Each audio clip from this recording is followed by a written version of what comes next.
Christmas. We wish you a Merry Christmas and a Happy New Year.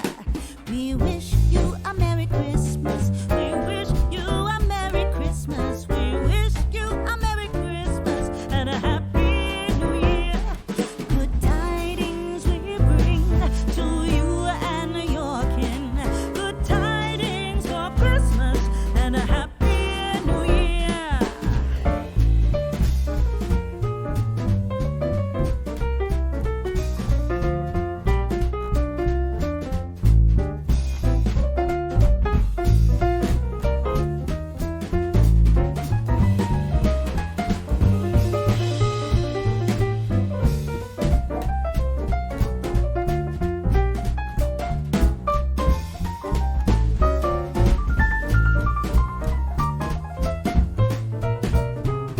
Oh, bring us a figgy pudding. Oh, bring us a figgy pudding. Oh, bring us a figgy pudding and a cup of good cheer.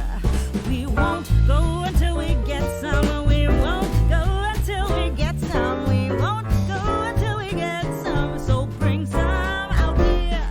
Good tidings we bring to you and your kin. Good tidings for Christmas and a Happy New Year. We wish you a Merry Christmas. We wish you a Merry Christmas. We wish you a Merry Christmas and a Happy New Year. Holy shit, do I look Christmassy? Happy Christmas, everybody. I look like I'm in a snow globe. And I'm stuttering all over the place. Just bear me a second. Let me shut a few things down. I think I'm taking up a lot of my energy, my power on my computer rather by doing this. Hi, everybody. I do look like I'm in a snow globe. I said to my girlfriend today, I said, look at this, it's great, isn't it? She was like, oh, it's so funny. I said, I'm going to do the whole show like this. She says, no, you're not. I said, I am. I'm going to do it. She says, no, you're not. I said, yes, I really am. And she said, like that? I said, yes. She said, like Jesus or a beardless Santa. I started to question my choice at that stage. So, yeah, I'm not going to do the whole show like this. I can take it away. And I'll take the background away later when I do stories as well. But this was my whole morning, by the way. That intro that you just saw and this is my whole morning and basically half of the afternoon. I am going to return to this later, to this screen, because I've got some stories to do tonight that I want to talk about. They're all miserable, you know, they're not very Christmassy. And I wanted to tell a story which I've had verified today is true. The story is true. And hopefully you'll find it funny. And you won't be offended by it at all. Because I know some people might. And to those people, if they are, then lighten up. You know? It's Christmas. Please like and share the stream, everybody. I can see there's 63 people watching. How many likes have we got? Oh, there's few people that haven't liked the stream. Please like and share if you can. That really does help. As I showed you last week in the video, YouTube are gloating about suppressing us now. They're actually gloating. Look we've crushed independent media. Look, we've bumped up these authoritative sites. Propaganda, in other words. This is a super chat, of course. Probably my last super chat of the year. I don't think I'm going to be live again until the end of the year. I haven't got one scheduled anyway. The reason being is I'm going to be working from Christmas onwards. I'm going to be finishing off my end of year review. I'm going to do one of those. Reviewing the whole year, because this is my first full year doing this. Some people think I've been around for ages, but no, I only started February last year. So 2019 was the first full year I did doing this. So yeah, please support on Super Chat, or you can use the PayPal and put a little PayPal me, the link is underneath, and put a little note on for any questions if you want, or you can go buy Bitcoin and do the same thing. So there's plenty of avenues, ways you can converse with me in this stream. It is interactive and it's snowing. Doesn't it look great? What time is it in the UK, says Anthony Reyes? It's 9:04 p.m. That is really cool, says Freethinker. Thanks, man. Thank you. And thanks for all your support as well, Freethinker. I really appreciate it. And Titcher's just said, this is all true. Yeah, I didn't make that up. That really, for those of you who don't know, Titcher's my girlfriend. But yeah, I didn't make any of that up. That is all true. I really did think about doing the whole show like this. I know. I'm such a child. Right. Let's bring this back up.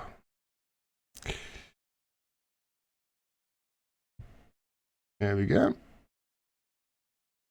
I'm just going to turn this off in a second, so I'm going to do the first story I might as well, because it's one that's actually a little bit older at the moment.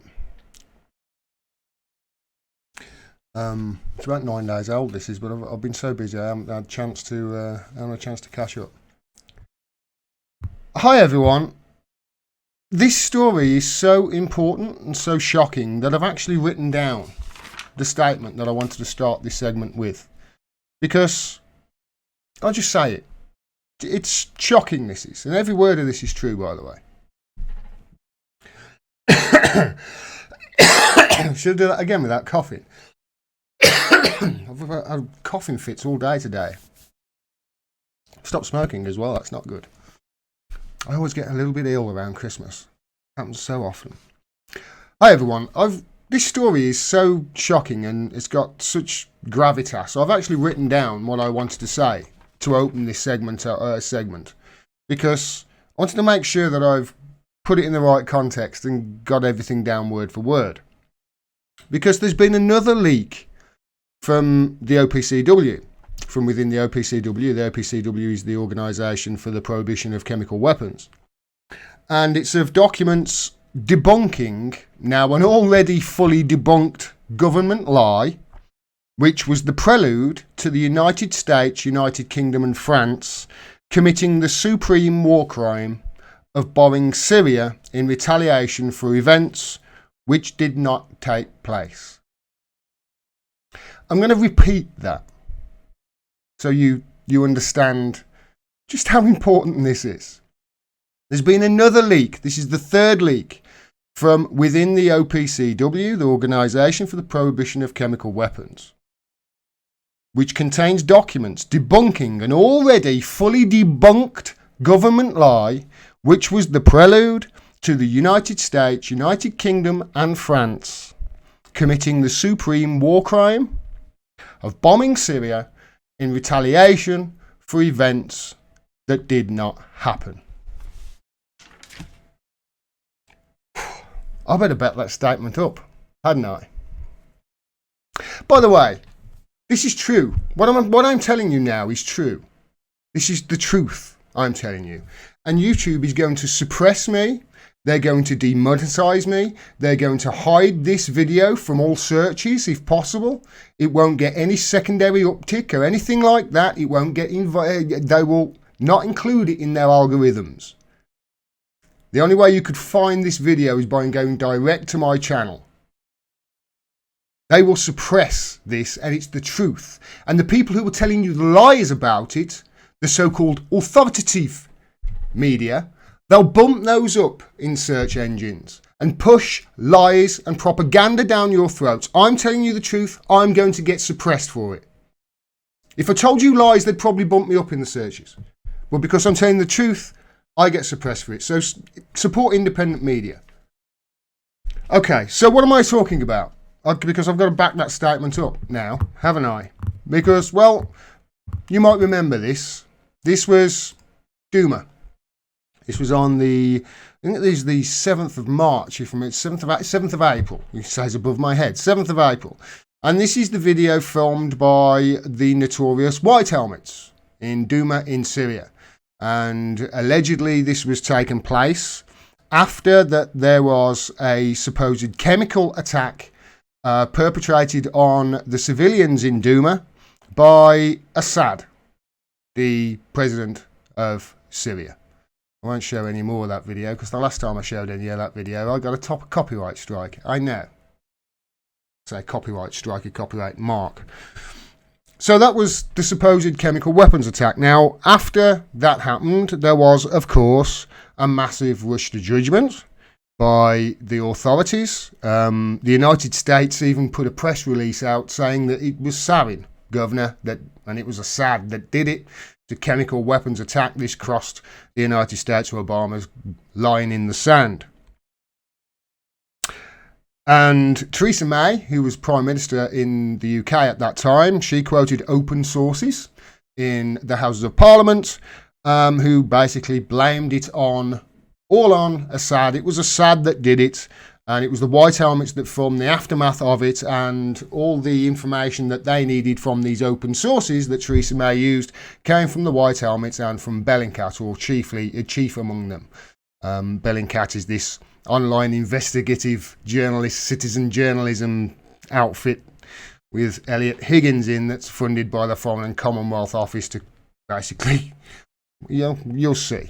They found that these chlorine canisters, it turned out, they changed it from sarin to chlorine, were dropped from a helicopter by Assad's forces. That's what they said. Now, my bullshit detector went off straight away at the time. First of all, whose side are the White Helmets on? There were questions, massive questions, even before this, about the White Helmets and just whose side that they were on.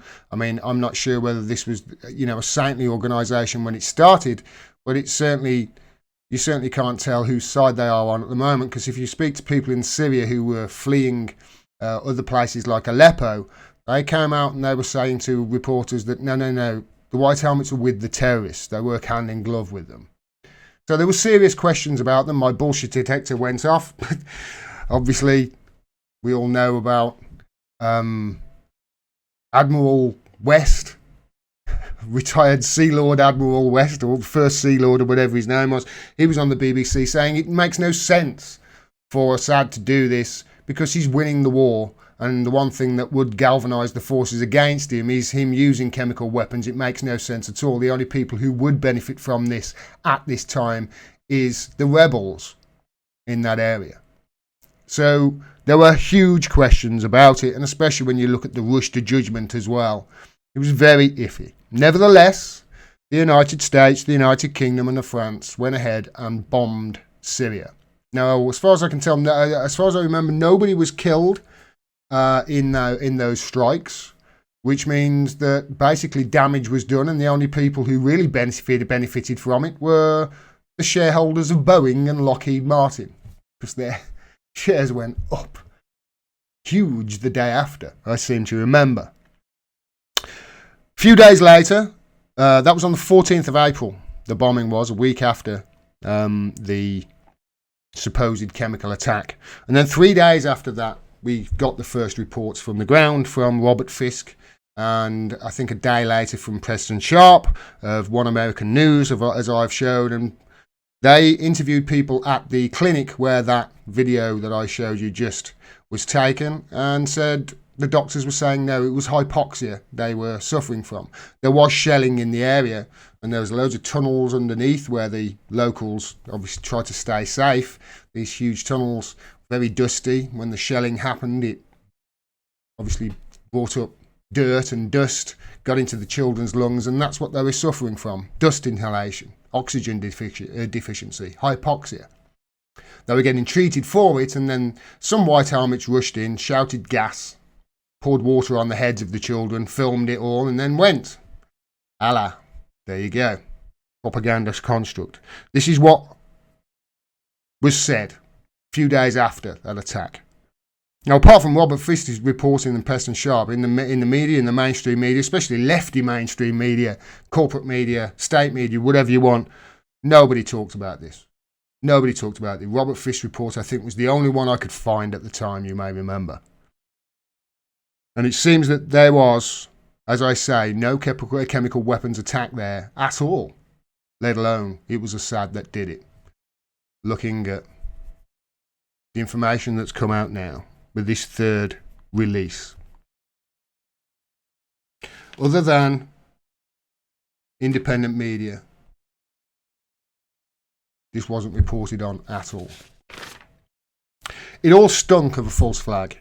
And Ever since that, then, and there was not a great deal of information to back it up at the time, ever since then, it has fallen apart in huge chunks at a time. This narrative that it was Assad that gassed his own people just when he was about to win the war. 18 witnesses then visited The Hague, you may remember, seeing the video of 18 witnesses visiting The Hague, and you may remember what our media basically implied, that they were being coerced to lie. I've got that video. Here it is. I think it was Channel 4 this was. So you're happy to be here? No comment. No comment, sorry. Britain is concerned about witness intimidation, misinformation and propaganda distracting from the evidence in Syria. Dozens of chemical weapons attacks have previously been verified there, but this alleged use in Douma is still under investigation. Russia hoped eyewitnesses, including a small child seen in footage from the time, would now end the suggestion that the Assad regime was using illegal weapons and was responsible. How threatened do you have to feel to change your story and to deny a chemical weapons attack? And a question for you, Ambassador, how low do you have to go to bring a little child all the way here and threaten them? So that was our media at the time, just not believing it, not only not believing it, but attacking the people who were saying, no, this wasn't a chemical weapons attack, we were there, we were in that hospital, we weren't. That one boy was in the film, you may remember, you'll be able to see him, be able to spot him in the video that I showed you. And that little boy said, no. They actually gave us some food afterwards because we were the stars of their little production.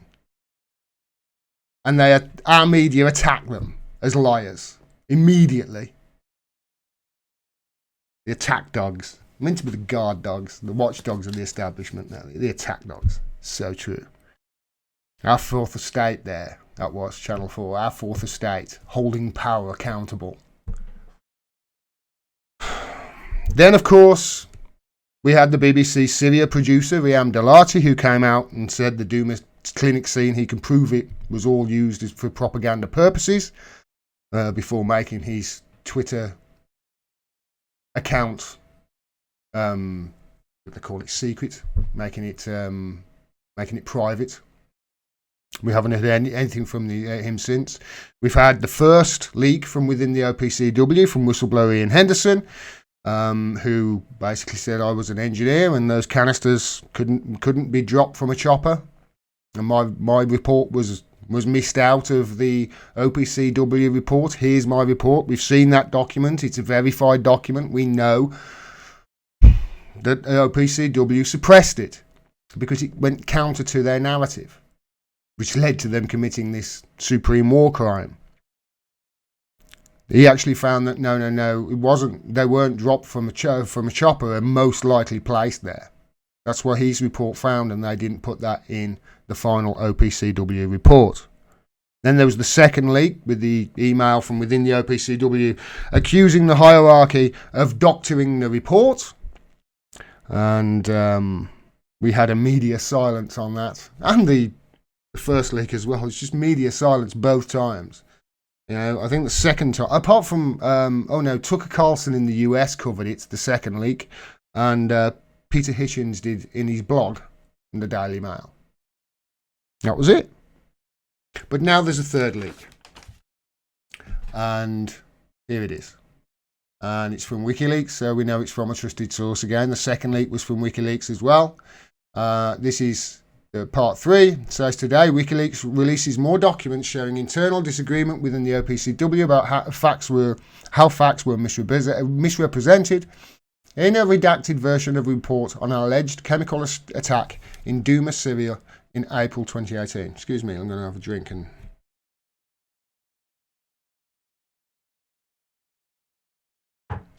my throat's dry. Amongst these is a memorandum written in protest by one of the scientists sent on a fact-finding mission to investigate the attack. It is dated the 14th of March 2019 and is addressed to Fernando Arias, Director General of the organisation. This was exactly 2 weeks after the organisation published its final report on the Douma investigation. Yeah, remember, all along the establishment, the media as well, have been pushing that it was chlorine. You may remember I showed you how the BBC said it was a chlorine attack in one of their headlines when the report actually didn't say that at all. And they had to change it to most likely chlorine. There's been so much of a rush to judgment here, and people have had to go back and change their reports so much. They're all desperate to push this government narrative that it was Assad that bombed his own people, when it makes no sense for him to do that at the time. I'll carry on with this, reading this. WikiLeaks is also releasing the original preliminary report for the first time, along with the redacted version that was released by the OPCW for comparison. Additionally, we are publishing a detailed comparison of the original interim report with the redacted interim report and the final report along with relevant comments from a member of the original fact-finding mission. These documents should help clarify the series of changes that the report went through, which skewed the facts and introduced bias, according to statements made by the members of the fact-finding mission. The aforementioned memo states that around 20 inspectors, 20, have expressed concerns over the final fact-finding mission report, which they feel, quote, did not reflect the views of the team members that deployed to Douma. Only one member of the fact-finding mission that went to Douma, a paramedic, is said to have contributed to the final version of the report. Apart from that one person, an entirely new team was gathered to assemble the final report, referred to as the fact-finding mission core team. So they replaced the whole team that was actually there. Other people wrote the report. This new team was staffed with people who, quote, had only operated in country X, according to the memorandum. It is not clear what country that refers to, except that it is presumably not Syria. It is possible, though, only speculation, that country X refers to Turkey, as OPCW has sent teams into refugee camps there to interview survivors from Douma. Of course, that's a possibility. But it looks like these people who wrote and contributed to the OPCW final report, apart from that one paramedic, never actually went to Douma. Don't you think that's,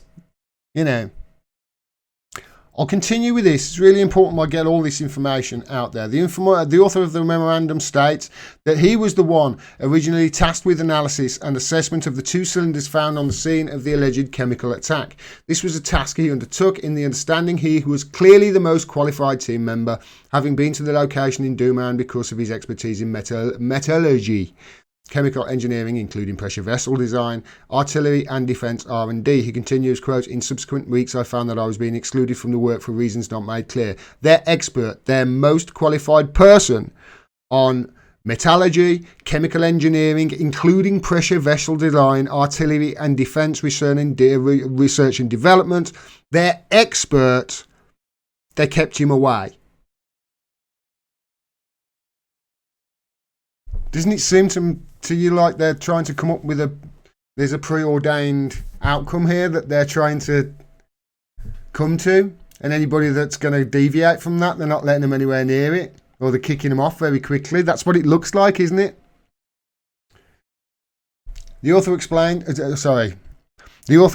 that he had frequently asked to be updated on the progress of the final report and to be allowed to review the draft, but was turned down on both counts. Quote, the response was utmost secrecy.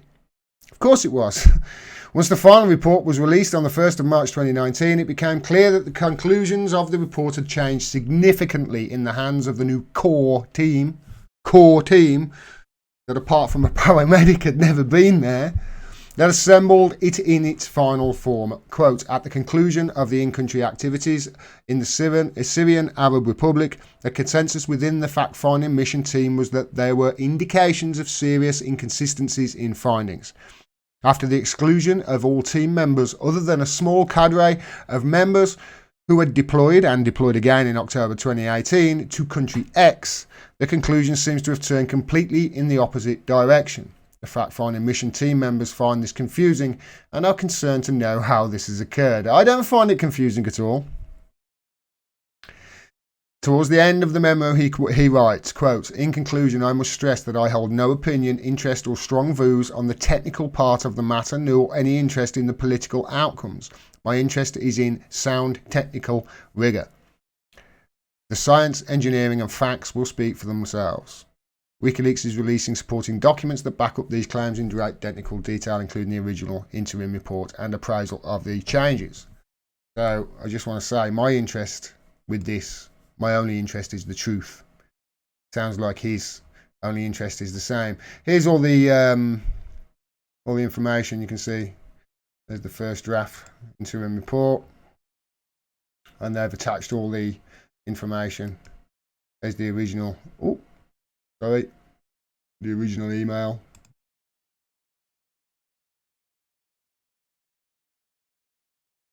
So this is, yeah.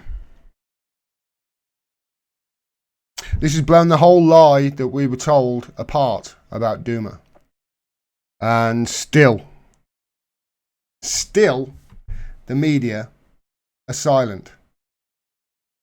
In fact, they're even worse than silence, because here's Alan Mate. Journalist Tariq Hadid joins Pushback Show. This is his Pushback Show to discuss his resignation from Newsweek after editors rejected his attempt to cover the OPCW Syria cover-up. He tried to cover it. So they're not covering it in the media, and even when journalists are saying, no, hold on a minute, we've got to cover this, this is a massive story, they're saying no. They're stonewalling them. Their silence on this is absolutely deafening. This is the story of the century, you know? This is the absolute story of the century, especially as some of the names associated with the White Helmets have such fascinating stories, you know? For instance, there's the founder of the White Helmets, this guy, James Le Mesurier. He was found dead a few weeks ago in Turkey. He was the founder. He fell, apparently, from his apartment balcony and died. No doubt, you know, if they wanted to pin it on Russia, his death on Russia, they would have put some Novichok by the scene. So apparently it was a suicide. So who knows what's happened there? This article by Craig Murray suggests otherwise. He says he worked in a profession where you can very quickly move from an asset to a liability. The sad death of James Le Mesurier. This is in the excellent Consortium News. Like I say, it's a big story. This is with, you know, untimely deaths from people who founded shady organisations or charities. Here's some people who sat down in a secret meeting with the White Helmets. You might remember I covered this a while back. I'll cover it again. Here's some people. They sat down in a secret meeting with the White Helmets. This was at the Institute of Statecraft with the now infamous Integrity Initiative that I've talked on. And look, you look down here.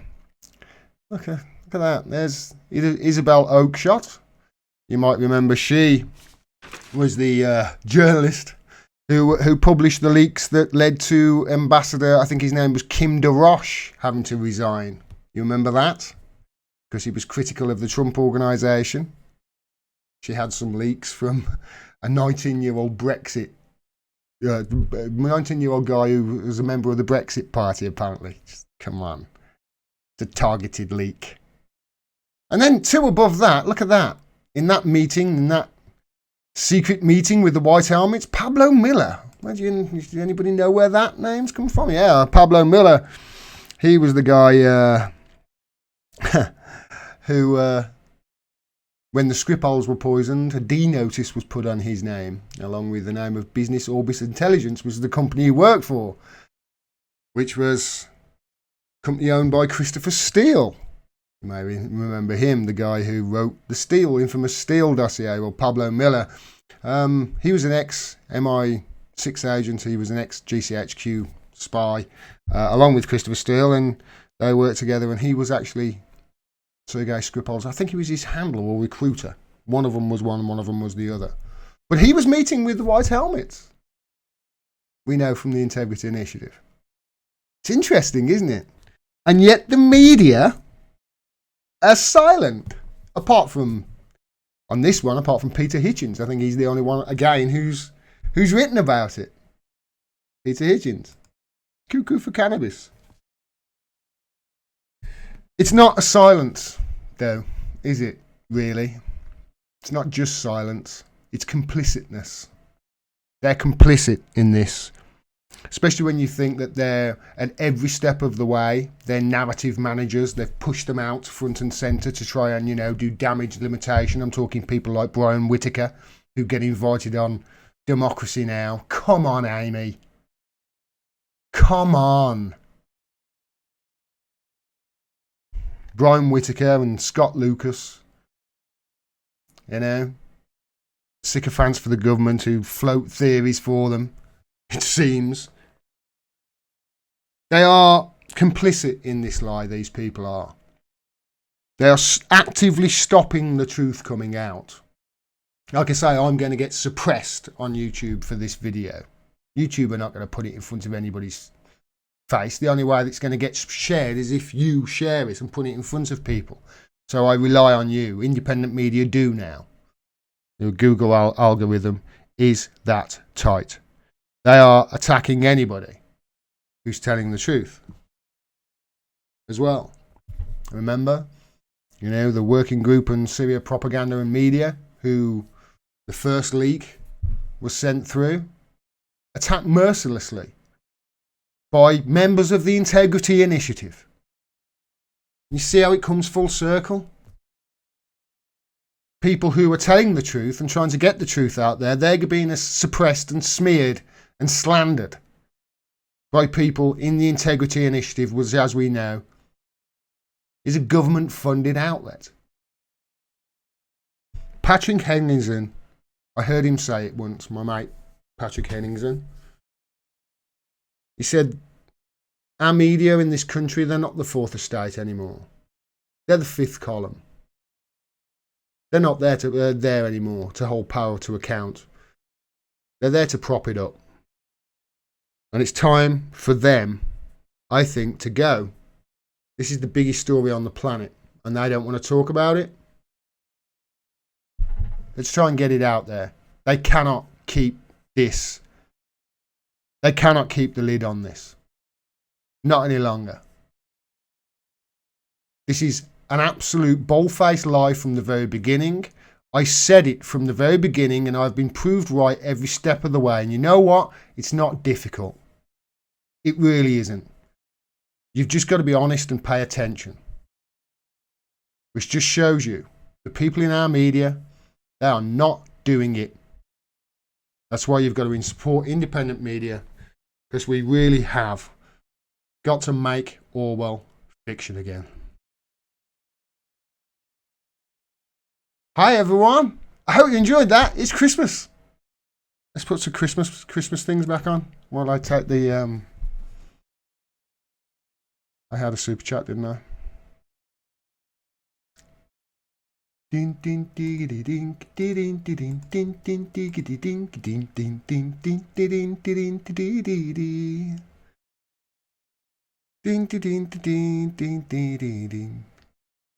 Dee dee dee dee dee dee dee. Ooh.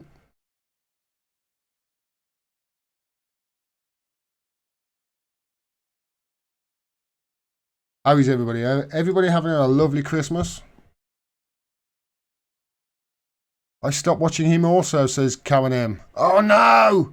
Who did you stop watching?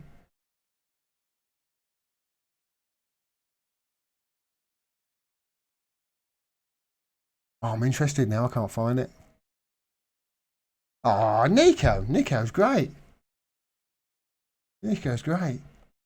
Right. Where am I? Monetization. Super chats. Super chat from Oh Honey. Hi Oh Honey. Thank you very much for the super chat. There's a whole show in Christmas. Happy Happy Christmas. Thanks very much, man. Happy Christmas to you, oh honey. And super chat from Triana Be Fine. Triana Be Fine, thank you very much, $10. Happy Christmas, Gordon. Keep telling the truth. Happy Christmas to you too, Triana Be Fine.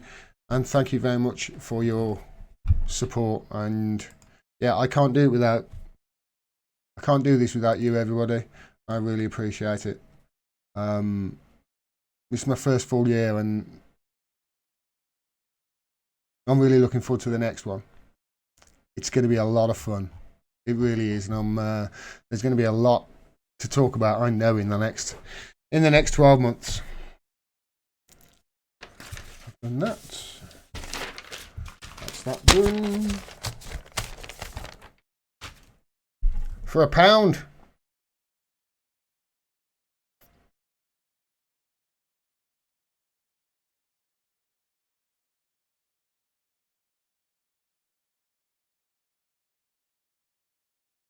Right. Oh. He's gone off. I noticed while I was... wow! Who sent that? Kathy Lloyd, thank you very much. You went all in, darling. $100 in the super chat. Merry Christmas, love, she says. Mwah. Thank you, Kathy. I really appreciate that. That is fantastic. Thanks so much for all your support. 120 watching, 54 likes. Hit that like button, please, people.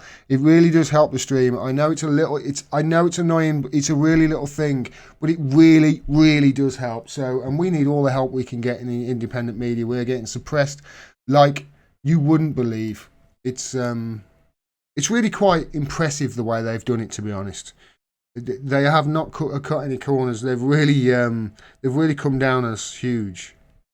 Anything won't work. There we go. 124 watching, 54 likes, it says. Please hit that like button. Right. You may have seen recently Edward Snowden released a book called Permanent Record. Now, I've read it. It's brilliant and horrifying in equal measure. He really is. He's a genius, that guy is. Just a little story from it, from the first chapter this is. He hacked bedtime. When he was 6 years old, it was his birthday, so he hacked the clocks, the digital clocks in his house, so he had an extra hour of his birthday, and he hacked it so they reversed backwards the next day, so his parents didn't know he had an extra hour of his birthday that year. That's the sort of genius the guy is. It's fascinating, the book is. Anyway, he's obviously, if you don't know, he's the guy who is an NSA/CIA whistleblower. Now, he didn't work for the NSA or CIA. He actually worked for other contractors like Booz Allen Hamilton, etc. But he revealed the CIA spying. He revealed he was a whistleblower who gave the documents to the Washington Post and the Guardian. Glenn Greenwald, he was basically his rise to fame. Glenn Greenwald, he's a hero. He's an absolute hero. It's horrifying. The book is there in some points, just to how badly these spying powers have gotten. You may remember, if you've seen the movie Citizen 4, which is a sort of a documentary where Snowden is talking to Laura Poitras and Glenn Greenwald and the guy from the Washington Post, and he's giving these documents over. Whenever he puts his password in, he put his whole head under a blanket and a laptop and everything. And I remember seeing that movie, it's a bit over the top, isn't it? It's a bit stupid. I remember the first time he did it, Glenn Greenwald looking things into, oh my God, what's he doing? After reading his book, you sort of think, you know what, the blanket's not enough. Go and sit in the toilet as well. Make sure you're sitting somewhere without, actually anywhere without any mirrors as well. It's frightening. It really is. It's a great book. And by the way, in that book, Edward Snowden, he's in asylum in Russia now. And the only reason he got to Russia was because Julian Assange sent somebody to save him when he was in Hong Kong. The net was closing in on him. I think not Hong Kong, Singapore, one of the two anyway. His book, not surprisingly, written by a genius, became a bestseller. And guess what? This guy who's a hero, who's wrote this book, that became a bestseller, he won't be getting a penny from it. Because the people who will get the money from Snowden's book, which, as I said, is the best seller on Amazon, #1, the people who will get profit from Snowden and his book, which explains how the United States is lying to everyone on the planet, people who are going to get that money is the United States. This is the New York Times. United States entitled to Edward Snowden's proceeds from his new memoir. The former intelligence contractor did not let federal intelligence agencies vet his book before it was published, in breach of his agreements with the agencies, the judge said. The United States, everybody. even when they lie and cheat, and when you highlight their lie and cheating, they pursue you across the world, chasing you into an asylum, giving up everything you've ever known in the country you love at home. Even when they've done that, and you finally write a book about your experience, they're the ones who get the profit. What next? You know, is the United States going to start, I don't know, making money off all the oil in the Middle East? Oh.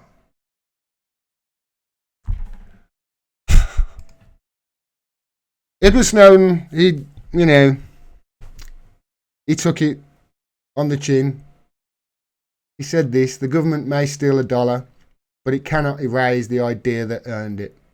I wrote this book, Permanent Record, for you, and I hope the government's ruthless desperation to prevent its publication only inspires you to read it and then gift it to another. Well, I tell you, I have read it, and it's brilliant, and I suggest you do too.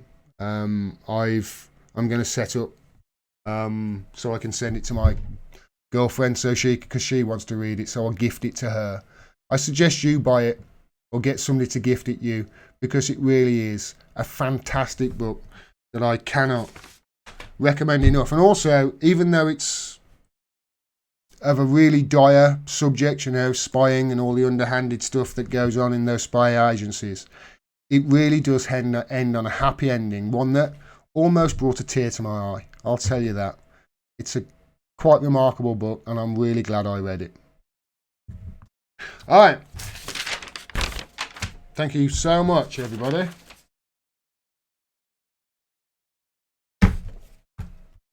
Next.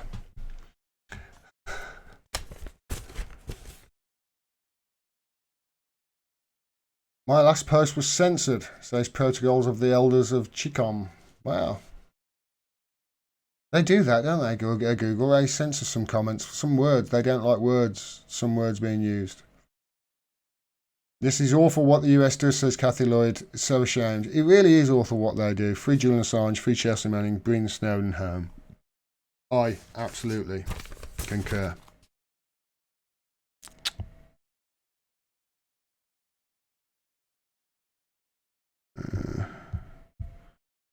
There's the chat button. Oh. I'll be with you in a second, everybody. I've just got to set this up. That's it. I'm back. Okay. Free Julian Assange now, says Kindisk. Absolutely. Hi, everyone. So, you know, the Labour Party is in a mess, right? Right now. It's in a mess. They've just had their worst result since before World War II.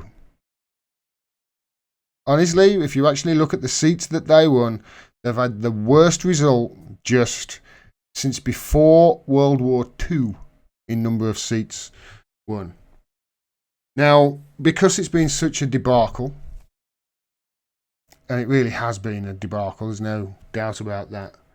Although there are obviously extenuating circumstances before you get on my case and say, don't shout at Jeremy Corbyn. It obviously needs a person of incredible insight to figure out what went wrong here in the Labour Party, isn't it? Well, good news, because guess what? There's a guy who is up to the task, Ed Miliband. He's going to join the review of the Labour poll failure. This is from the BBC. Let's hope the Labour election, the advice he gives them isn't anything to do with eating a bacon sandwich, shall we? So, this is what the article says. Ex-Labour leader, I really fucking I murdered that joke, didn't I? I killed that joke. I killed that joke then. This is why I'm not a comedian. That joke was dead. Should we try it again? No, I'm not going to try it again. That's a terrible joke. And I still got it. It's terrible. I'm going to cut that out of the edit, I promise you. Ex-Labour leader Ed Miliband will sit on a panel of party figures to review its general election failure. Labour Together, which describes itself as a network of activists from all traditions, is setting up a commission to, quote, map a route back to power. Map a route back to power. Here's one. Get rid of that fucking bastard. There's a route back to power. Fucking boot him out your party. Article continues. It says the panel will view attempts to pin the blame on a single cause, such as Brexit or Jeremy Corbyn's leadership, as simplistic and wrong. Absolutely. Simplistic and wrong. It wasn't just Brexit that caused it. It was obviously a propaganda campaign involving the Orwellian Integrity Initiative and their clusters, and Jeremy Corbyn, who wouldn't stand up to a massive anti-Semitism smear when it was easy to stand up. Why wouldn't you stand up to an anti-Semitism smear like that? It's everything that you've ever wanted. It's giving you a chance to put the cause that you've been championing for 40 years front and centre, and that's Palestine. If somebody hits you with the anti-Semitism smear, you come back and say, no, this is because I'm pro-Palestine. They will back off because you're putting your thing there for. But he didn't, did he? Obviously that was a reason, and obviously him throwing his supporters, his most ardent supporters under the bus did not go down with the working class, especially people like me in the Midlands and North, and just saw it as weak. You know what he did with Chris Williamson, not even standing up, not even saying anything, I thought was despicable. This article continues. Members, focus groups in heartlands and defeated candidates will get a say. Labour lost its fourth general election in a row on Thursday, 12th of December, recording its worst performance in terms of seats since 1935, as a string of constituencies in its traditional northern strongholds fell to the Conservatives, just as I said. He was losing support in the North and Midlands at the beginning of the year and continued to say it all year. If I know it, they know it. They don't need a review.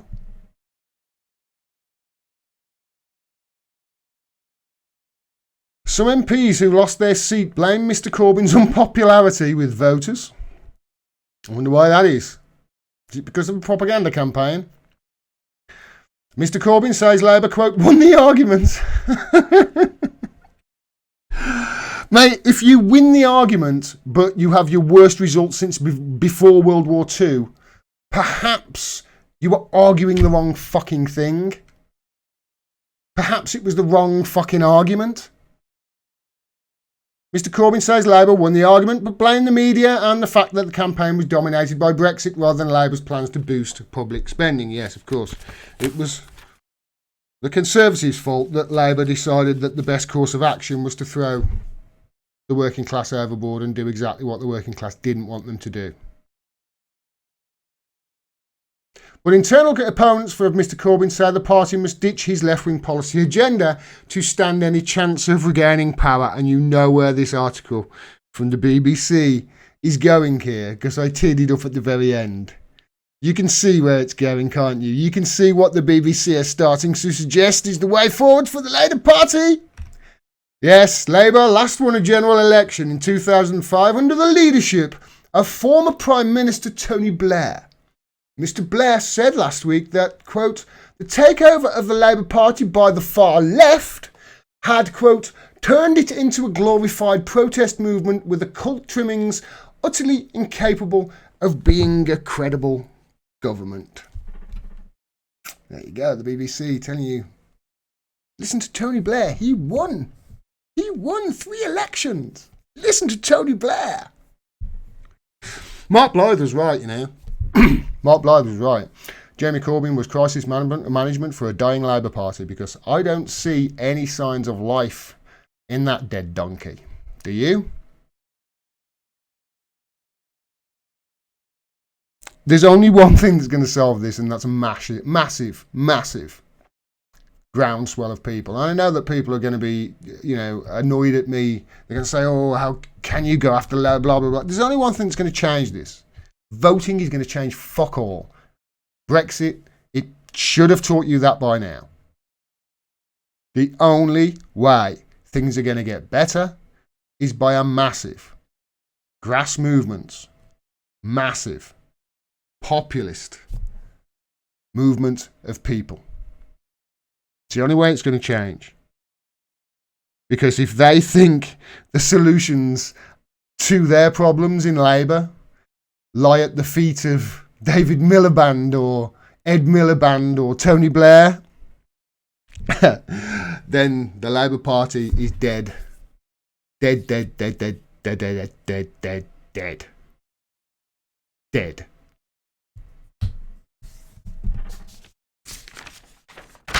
Miliband.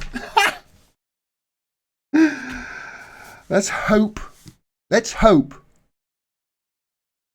can't. There's a joke there about this. But there's a bacon sandwich joke, and I murdered it.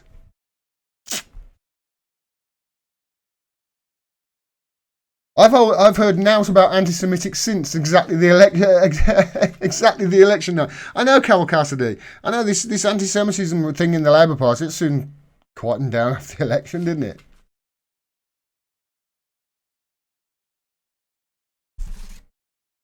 They're not all coming out. See, anti-Semitism. You lost it because of anti-Semitism. They're not all saying that, are they? No.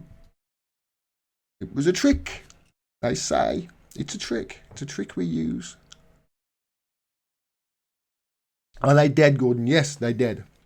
If they think Ed Miliband or Tony Blair has the answer to their problems, they're dead.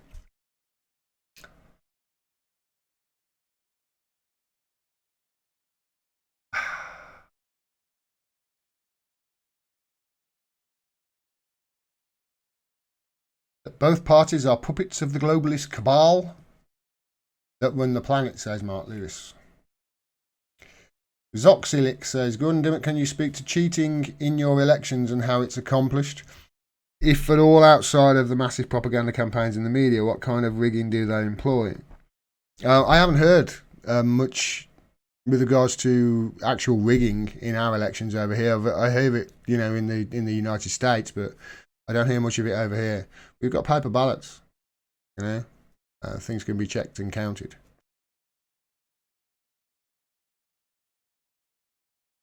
Do you know about Portside Labour, says Lawrence Taylor? I don't, mate. I don't know anything about it. Right.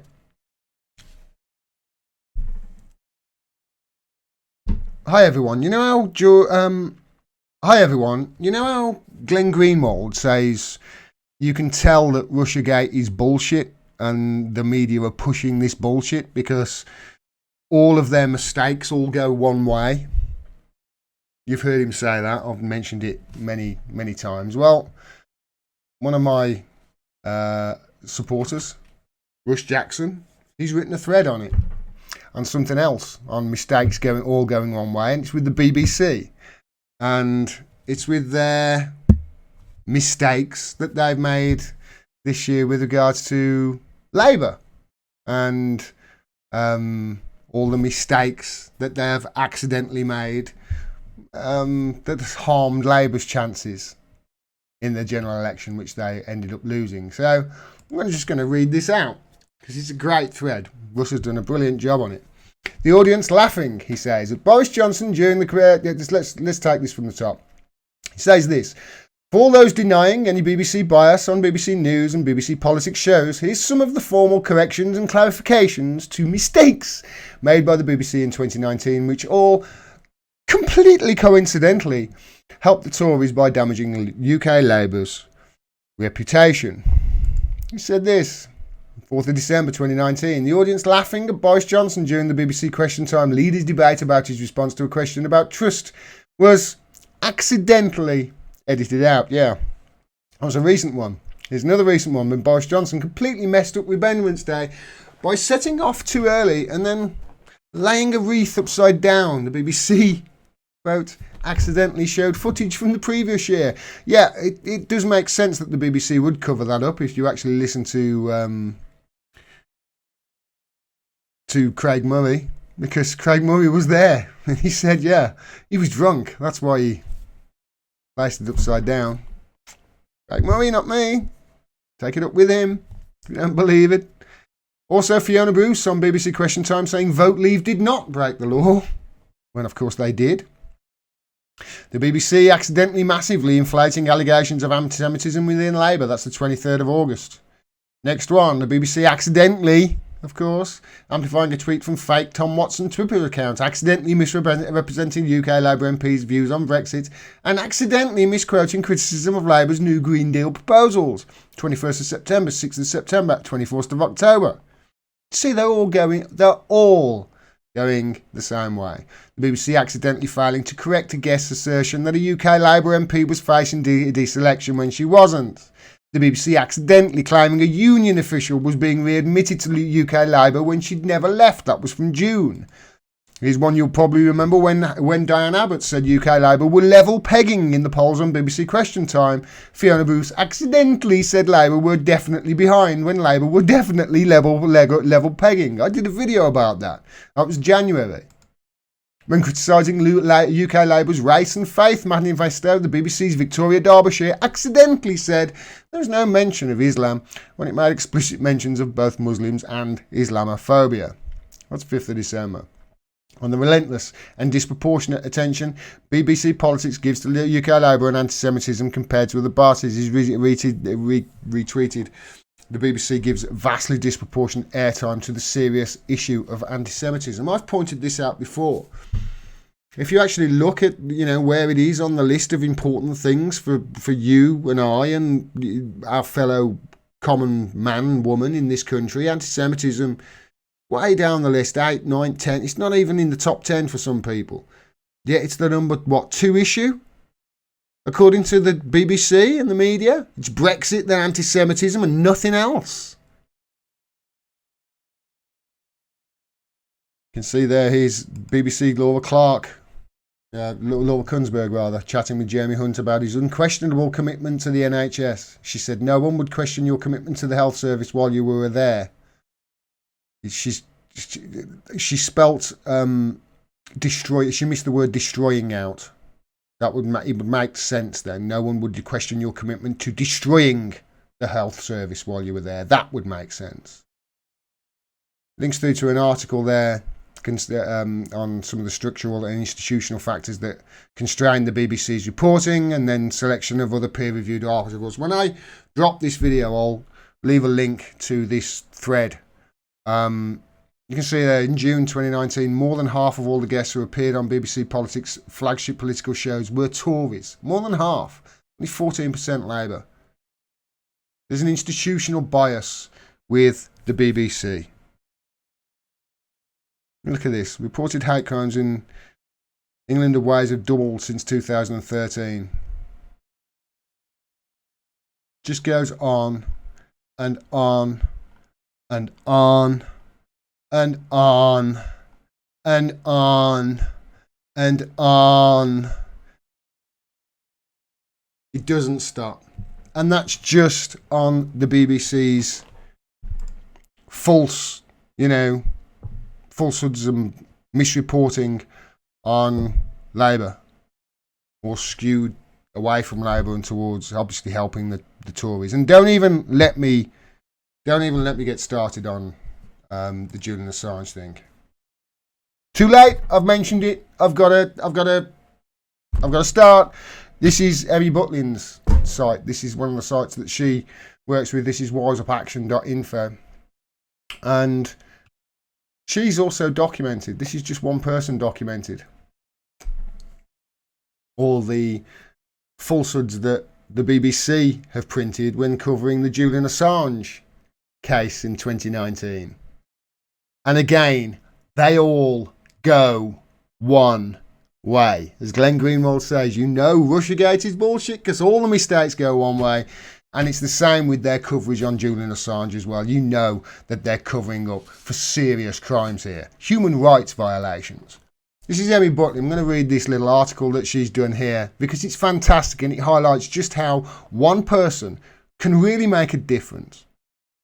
In the many years that it has covered the Julian Assange case, she says, the BBC has exhibited bias when covering events. For example, the 2016 Newsnight interview of James O'Brien with Professor Roland Ajovi of UNWGAD, when the United Nations body published its legal opinion that Julian Assange has been arbitrarily detained, was clearly adversarial and misleading. The BBC also actively participated in creating a cultural bias against him by commissioning a comedy series ridiculing him in 2014 called Asylum, whose writer had advocated for his death. At the time, he had entered the Ecuadorian embassy. In 2013, another BBC serialised programme, quote, By Any Means, again created cultural bias against him by reconstructing real-life events and situations facing the WikiLeaks publisher, but attributed to a fictional character of a wealthy, corrupt businessman. Transgressions include blatant use of fake news when it suits the creation of a negative narrative, like in 2018, using a quote from a Twitter parody account to claim he does not shower. I did a video about that. I had to retract that story. You can follow the hyperlinks for details of my complaints. In most cases, the BBC could dismiss them. Yeah, Emmy Butlin actually sends complaints into the BBC on them. She's done great work on it. The response to my 2018 complaint about BBC Newsnight's Sweeney given Assange BBC Newsnight Sweeney given Assange special despite malicious tweets was typical of the style of the dismissal. Yeah. I've forgotten his name now. Sweeney. He was the guy who, in that documentary, I did a video about it. He was the guy who, in that video, said, and I quote, when he was talking about the leaks that Chelsea Manning gave WikiLeaks and Julian Assange, the leaked documents that obviously contained the video Collateral Murder. He said, quote, the genius behind the hack. Julian Assange. There was no hack with that. No hack whatsoever. I actually deconstructed that whole ridiculous mini documentary he did. It was pathetic. And by the way, he's gone now, Sweeney, from the BBC. He was finally gone in a sting operation. Guess who by? Tommy Robinson. Their reporters suck so badly they get stuffed in by Tommy Robinson when they're trying to screw him. I digress. Said, quote, please rest assured that all staff working for BBC News, they're clearly entitled to hold personal views, are acutely aware of their views, should never in any way influence their work for the BBC. Really? Sweeney was absolutely vile towards Assange on Twitter, not long before that mini documentary aired, I remember.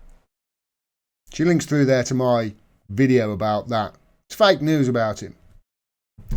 On some occasions, my complaint. Actually, I'm going to skip this and just run down to these where she's actually documented the errors that the BBC have made. She said, so when Julian Assange was arrested, I scoured the BBC News website for misreporting, and since I knew from past experience I had to focus only on the most blatant misreporting, I focused on the well-documented myth of, quote, Julian Assange faces charges in Sweden, or he denies the charges, or the charges were dropped. 4 complaints she made just on that, just on them reporting charges. When, as I've said over and over and over and over again, there were no charges. There never have been charges in Sweden. Emmy says they were all corrected after several weeks and I received both acknowledgement and a reply to inform me of the changes. The correction notes were placed in 3 articles only after I sent a second complaint for one of the articles to inform the BBC that their inaccuracy had been referenced as a fact in an article in the New Statesman via a hyperlink with the words, for instance, what about the rape charges against Assange? You see what I mean here? A hyperlink, that really just, that's Google searches, that really messes about with the Google algorithm. You know, so Google takes context from those hyperlinks. And those hyperlinks are even saying rape charges against Assange. You can see how they're constructing this persecution. These are not the only BBC inaccuracies since Julian Assange's arrest. Narrowing down the complaint to a single issue, the result is indicative of how this particular misinformation persists at the state broadcaster. This is just the one thing that she's highlighted here. I've highlighted many others. Honestly, every single article that they do, I find mistakes with them. And I'm just a guy in a council flat. They've got 35,000 employees, the biggest news organisation on the planet. She says further recent articles that make exactly the same error appear on April the 12th, the 13th, May the 1st and the 20th, and this is only what I have been able to identify without looking at radio and TV broadcasts. Of course, this is just on their website. This is without all the times it's gone out on BBC World Service or BBC Radio 5 Live or Radio 4 or Radio 2 or Radio 3 or etc. Like I said, 35,000 employees around the world. Biggest propaganda construct on the planet. These lies travel fast, and they are lies. Because if they were mistakes, why is it always in one way, BBC? Huh? Considering this type of error goes back to 2010, the BBC can boast of 9 years creating bias via misreporting the allegations against Julian Assange's charges. I think this is a sinister error. How many other errors exist? Exactly. Well done, Emmy. But let's remain positive in this journey. Here is some practical advice. Whoever wishes to correct the record in the Julian Assange story, best break down their complaint to the smallest, most clear misinformation point of an article. It's just a single word. Get it right. Get the most up-to-date source for reference to back up your point and go for it. The complaint systems await and the IPSO too for escalating the issue when your complaint is being ignored. Pick your battles and win. Great advice by Emmy Butlin. I thoroughly back up what she's saying there. If you find them, if you find mistakes, go looking for them. If you haven't found them, go looking for them. I do. It's great. So you don't have to look very hard. You find them all the time. They're useless at covering their tracks. Complain about it. Makes a difference. Documenting the fact that, you know what, their mistakes always go one way. If you were doing honest reporting, it would be 50-50 or 60-40 or something like that. But the fact that always the mistakes go one way and it's always the pro-establishment way or the anti-Assange way or the anti-Labour way. You see what I mean? It's always, or I say always, it's the vast majority of the time, the mistakes favour the establishment. And it's about time that we stop it, isn't it? As for the BBC, if you're still paying the BBC TV licence, I do not know what to tell you other than this. You don't have to. Make Orwell fiction again. Support independent media.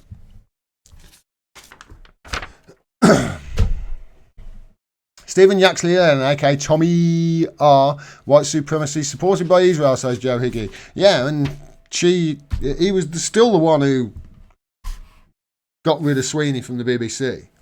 You know? It was still him. Even Tommy Robinson can, you know, can corner BBC reporters when they're trying to shiv them. You know, he's trying to screw Tommy Robinson, obviously, as they're all doing. I don't blame them. I mean, I can't stand the guy either, but and Tommy Robinson gets the Sweeney to open up, saying, oh, you know, he likes his friends when he goes to Russia.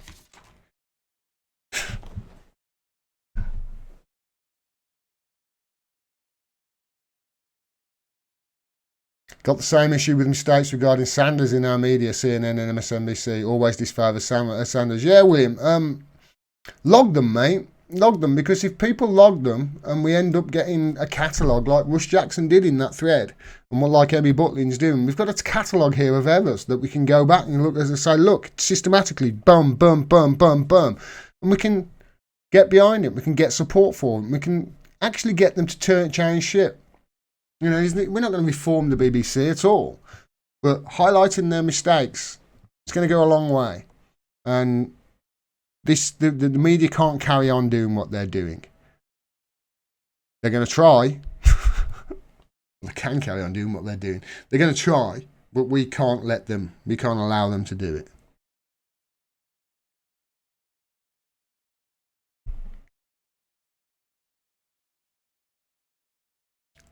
Still on my puffer, everybody.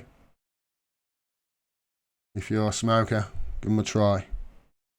Might save your life.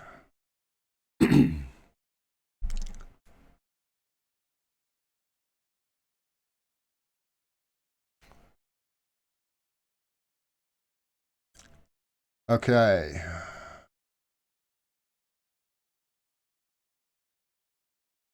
Super chats from Who Cares? Thank you, Who Cares? Who Cares says, green stimulus approaching in Thunderberg's wake for all Europe, including us. Merry Christmas, Gordo. Merry Christmas, Who Cares? Thanks very much for all your support. Who Cares is somebody who's been a supporter of mine for a long, long time, and we disagree.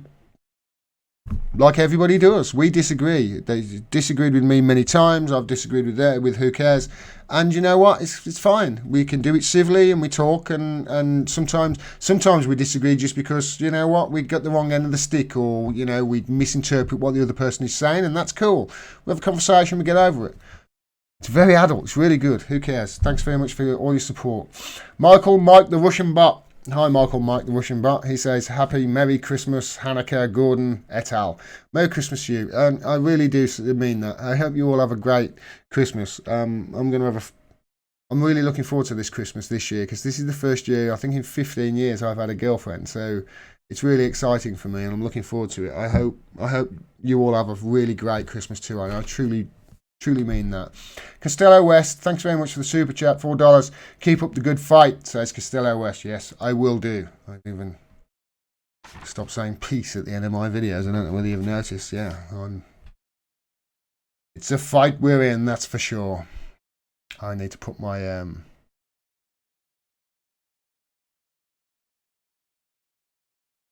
you ready for a Christmas story, everybody? Are you all ready for a Christmas story, everybody? I should really get some Christmas music, shouldn't I? So, the news has been pretty terrible this year, and the news has been terrible tonight in this live stream. So, I wanted to give you, the news is pretty terrible. It's been terrible all year. So, I want to remind you that, you know what? Life's worth living. It's funny. Things happen. And I've got a great story to tell you today. This story I'm about to tell you is a true story. I've had it verified today that it's true. And it's my mum that it comes from. Because when I was young, a young boy, I don't know whether they have them anymore, but they have nativity plays, and she can't remember whether it was me or whether it was my brother or one of my sisters were in this play, but she went to the play to watch one of us, and it wasn't one of us that was the main focus of this story. It was one of her friend's children, because her friend was very, very excited because her son was in the play. He'd got his world debut. He'd got Down syndrome, and she was very proud of him that he'd got a part in the play, and he got a part as the innkeeper who allowed Joseph and Mary a night in their barn so they could give birth to the baby Jesus. So she's very proud, and she's sitting there very proud waiting for her son to debut. And Mary and Joseph come onto the stage, and they knock on the door, and somebody opens from behind a cardboard barn door, Says hello, and Joseph says, is there any room at the inn? He says, no, I'm afraid not. You'll have to try up the road. So they walk further onto the stage and knock at the next cardboard cutout, window, and it opens. And is there any room at the inn? No, you'll have to try the next one. So they walk across to the stage, and Joseph knocks on the cardboard cutout doors, and my mum's friend's son opens the window and looks at Joseph and Mary. And Joseph says, is there any room at the inn? My mum's friend's child says, I'll let you in, but I'm not letting you in because I wanted to be fucking Joseph. Merry Christmas, everybody. I hope you enjoyed my little story. I think that's it, everyone. I am done for the evening. That might be me done for the live streams for the year, everyone. Like I say, I have got...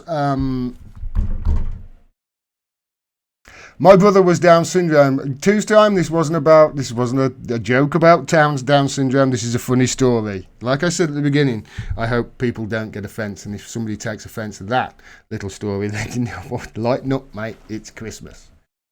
Okay. Everybody seems to like that in the chat. It's a true story, that is. My mum told it me. All right, everybody. That is it. I am going to go away now. I'll cut the videos that I've done tonight and obviously drop those over the next few days. Tigress now. Australia here, 8:15 a.m. Christmas Eve. Happy Christmas Eve, Tigress now. Throw another shrimp on the barbie cover. Thanks very much, everybody. I will be back. I don't think I'll have any live streams, although I might do if something happens between now and the new year. But what I want to do is I want to concentrate, actually. I'm telling you this. Let's tell you in a Christmassy theme. So what I want to do is, between Christmas and New Year, is I'm doing an end of year review that I've been doing for the last few weeks, going back and editing and checking on all the stories that have gone on this year. And it's really quite fascinating. When I started looking at it, it's when I started looking at it, it really is fascinating how the stories have changed, and they've got bigger and bigger. Some stories throughout the year, and I'm really looking forward to that. So I'm going to be publishing that on New Year's Eve, the review of the year. And that's what I'm going to concentrate on when I come back from Christmas, which will be the 27th. So maybe I'll get a live stream in before then, maybe before the 30th, who knows. But hopefully, if I don't see you before then, have an absolutely fantastic Christmas. I want to thank all of you who've supported me this year. Not just this year, but since I started February last year. I know some of you have been with me since the very start. And I want to say thank you. I can't do this without your support. And it really is so fulfilling to not just do what you love doing for a living, but have people appreciate you and support you doing it. And I really do believe that that's the way that our media should be. And I believe that that's the best... that's the best way to stop bias and propaganda, is to actually be independent. Media personalities shouldn't be mega rich. The only people who should be mega rich are the people who break the biggest stories, who scoop the biggest stories, and that's not the case. I really appreciate it. I want to say thank you to all of you who do that, who support me. And I'm looking forward to next year. We've come on leaps and bounds this year, and next year is going to be really interesting, especially with what's going on. Thanks very much for all your support. Free Julian Assange. Have a Merry Christmas, everybody, and a Happy New Year. Take care.